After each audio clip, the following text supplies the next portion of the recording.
Chapter 15, there's photoreceptors in the retina of the eye. You want to be able to know the two types of photoreceptors. One was called rods, the other one is named what? Cones. You want to recognize you have more rods than you do cones, okay? Which one, what is the function of rods? Rods is see at night. They're to amplify light when there's very little, so they're actually active at night, right? So, like during the day, what's active right now mainly are cones.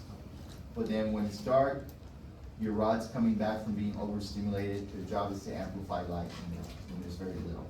Do like cats or animals that can see at night? Oh, I don't go into specifics, but yeah, look. When light travels, right, it's going to pass the cornea. The cornea is the transparent part of the eye. And it's going to pass this anterior segment that has what's called aqueous humor.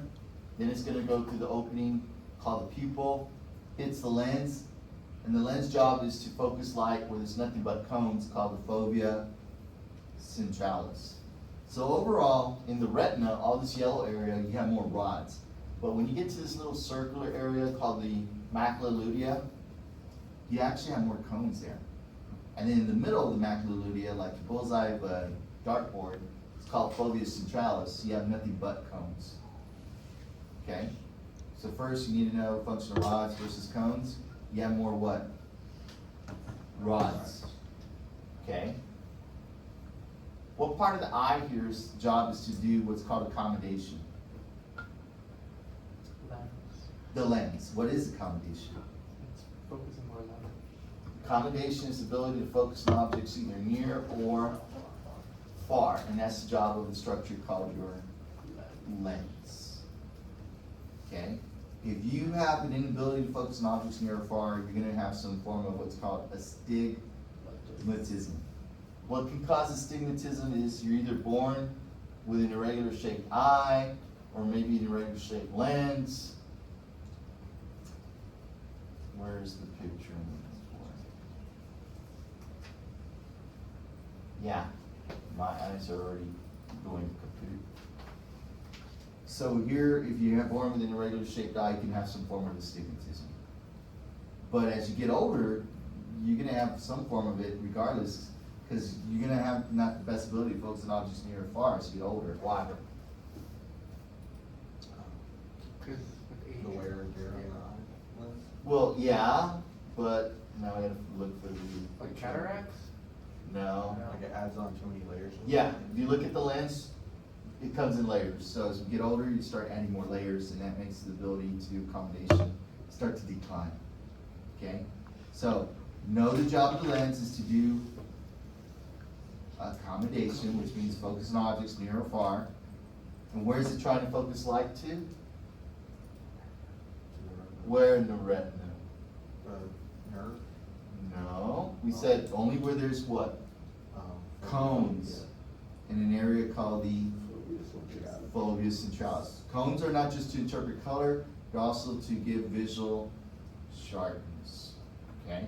So you need to recognize the job of the lens to do accommodation. And where's focusing light? Fovea centralis. And what's special? There's no rods there, and only cones. But overall, if you had more one, it'd be the rods. Now, where's our blind spot? Where the optic nerve. Where this nerve forms, cranial nerve number 2, which is purely sensory, right? That's where your blind spot is, and it's appropriately named the optic disc. So know where the blind spot is. It's where the nerve forms, called the optic disc. And then I already mentioned I'll have where lights, I don't know if I mentioned to everyone because I had previous class. You need to know the order that light travels. I'm just going to keep it general. Cornea, aqueous humor in the anterior segment, lens, posterior segment, which contains what's called vitreous humor, and then the fovea centralis. So I'll have one correct order, the rest will be incorrect. You pick out the correct way light will travel. Okay? What part of the eye controls the pupil diameter? Iris. the iris. So there's portions of the iris, which is the color part of the eye, that can constrict during parasympathetic, or there's portions of the iris that can dilate the pupil during sympathetic. So know what portion of the eye controls the pupil size. The iris. Now, our choroid, behind the photoreceptors is an area where blood vessels are that provides oxygen nutrients to your photoreceptors. And it's also black for us. Black, what's it gonna do to light? Absorb. So organisms that see at night, they have a lighter color choroid, which means light can double bounce off and double stimulate the photoreceptors, so they see better at night. We should do that. How you gonna do that? Just go in there, switch it, Paint it white. paint it white. Tattoo it on it. Paint white. There are lenses out there, like contacts made in Japan, that can help you see it. You can see here, you have more in purple, the rods, and you do cones, right? And light stimulating them from the back, actually. Or it's split. So any light that passes the receptors for other organisms can double stimulate the photoreceptors, bouncing off the choroid. There's the optic disc, your blind spot is where the optic nerve forms. Now, theoretically, if you could get a transplant, what part of the eye could you get a transplant and your body wouldn't reject it because there's no blood vessels there? Cornea. The cornea, the transparent part here, there's no blood vessels. So theoretically, you want to recognize you can get a transplant of cornea, your body wouldn't reject it. It's getting oxygen nutrients from vessels further in this tissue here where there's capillaries.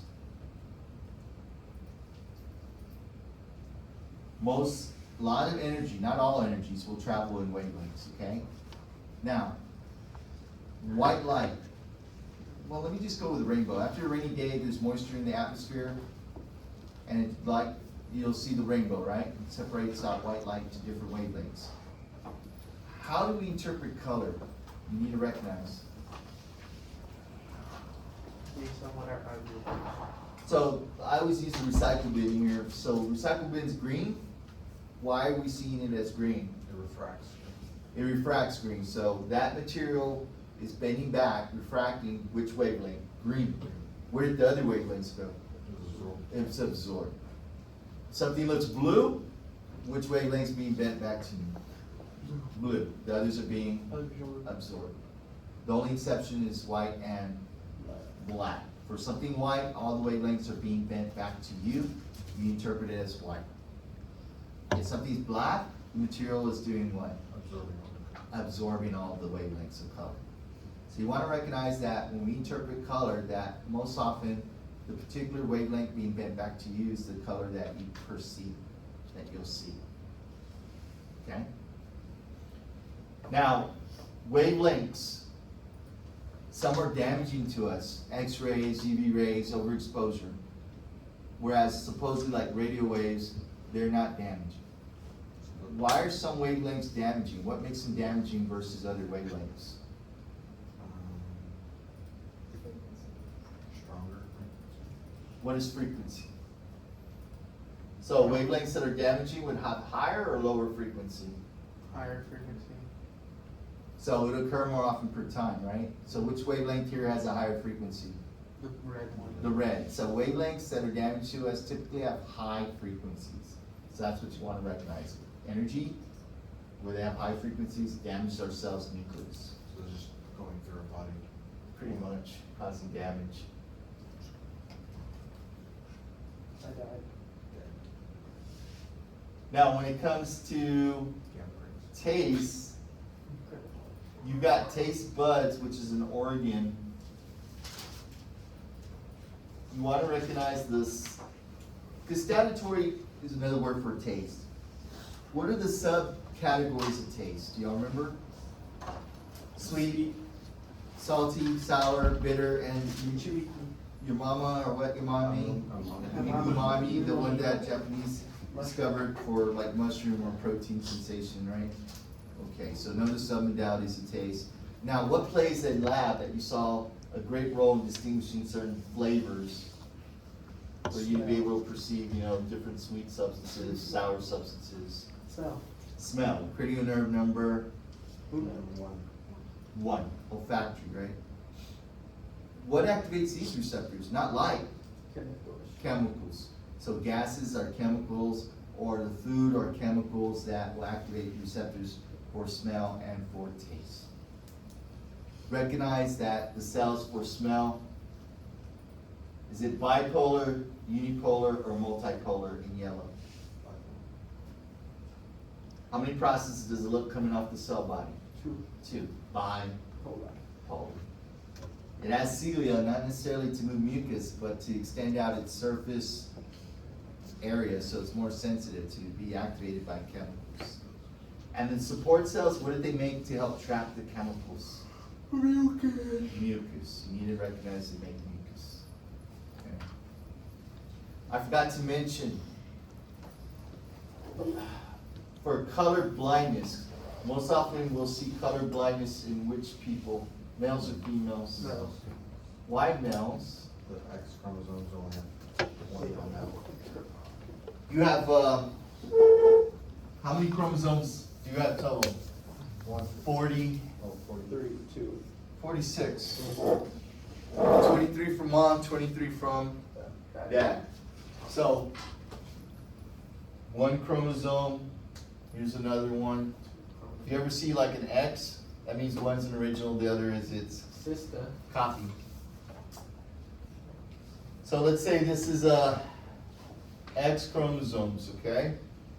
So the instructions here in the same location of these chromosomes will give you the instructions to make cones. So for females, pretty much for any protein you make, you should have how many sets of instructions? 2. What sex is this? Male or female? 2 X chromosomes? Female. When it comes to a male, we have a X chromosome and I guess I should put that in black, huh? X. And then we have a little smaller one for the Y. The sex here would be male. So again, the same location, our instructions, let's say for cones. Now, the male has bad instructions, they're gonna be what? Colorblind.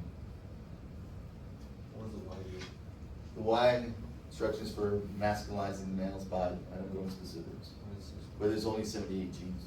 Here, the X chromosome has 2,500 genes. Let's focus on the test at hand, please.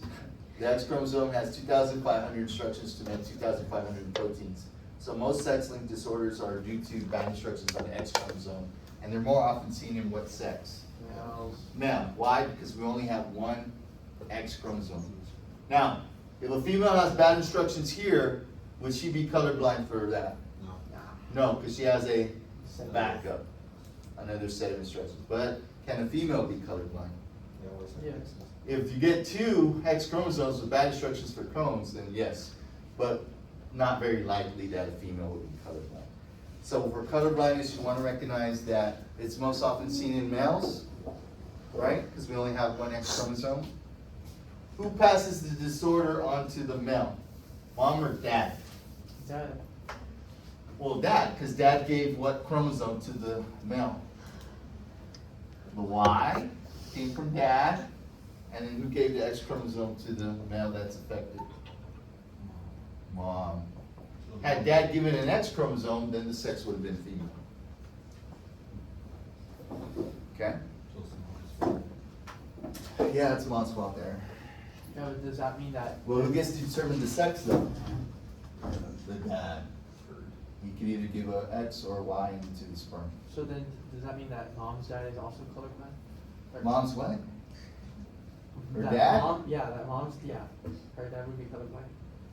Assuming she got it from her dad, not from the mom. Oh, okay. The mom could have been what, having an X chromosome given to her, and no one would be any different.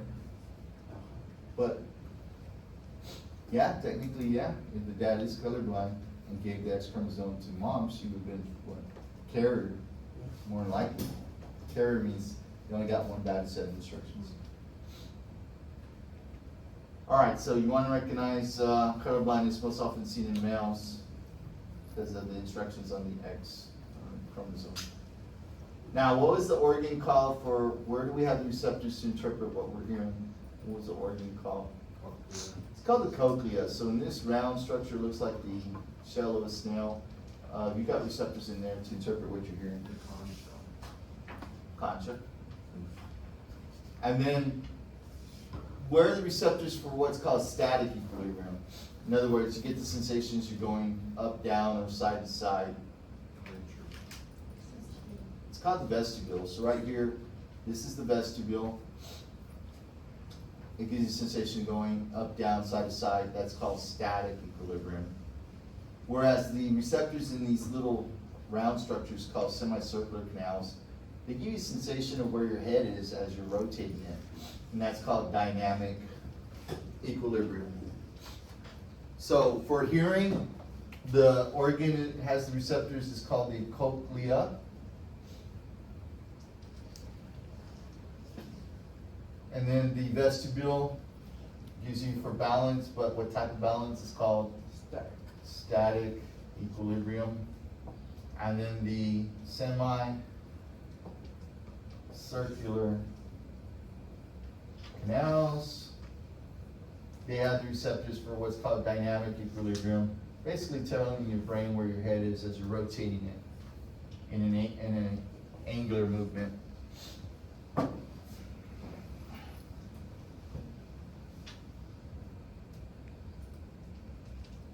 So know those organs, what sensory they're sensing.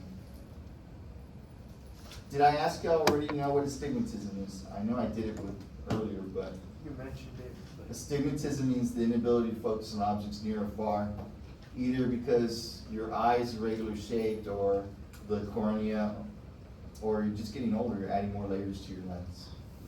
Okay?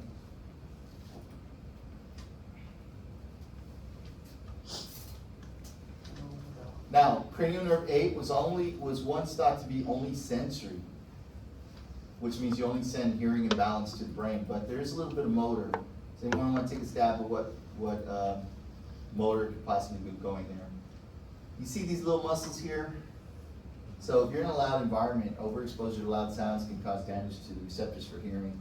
So if you're like at a concert and it's loud, you'll tend to send signals to these muscles so that separates the ossicles a little bit, so you don't amplify sound so much. So there is a little bit of motor. Okay? So what is the job of the ossicles, malleus, incus, stapes? They amplify sound so that you can interpret what you're hearing is louder, and they serve as a bridge so that sound waves can get to the cochlea. Okay? How do they amplify sound?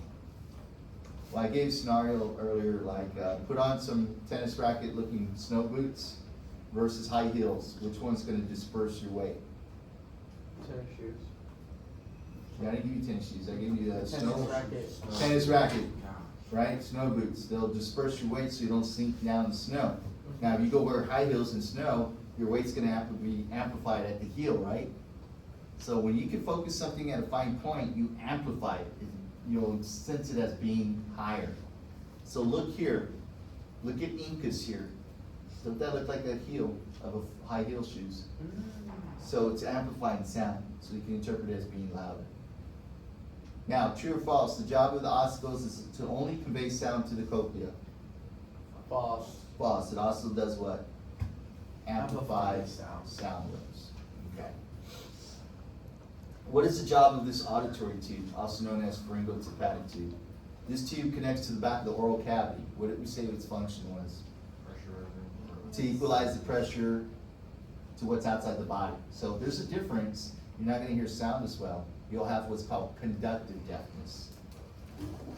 So the job here is to equalize sound so you can hear fine. If you ever got on an aircraft ride, did we mention that before? That when you go in altitude, the pressure when you left the ground is not the same as you're now in higher altitudes. So sounds start to hear muffled. But if you move your mandible or chew gum, you equalize the pressure, you'll feel a popping sensation. And then pressure's equal. Same thing occurs as you descend. You'll feel pressure building up and sounds will go muffled. And then when you equalize the pressure, the sounds will be heard just fine. Okay, so that's the job of your auditory tube. to equalize pressure so you can hear correctly. Now, there's two types of deafness can occur. If there's any obstruction to sound waves, like we just mentioned, it's called conductive deafness.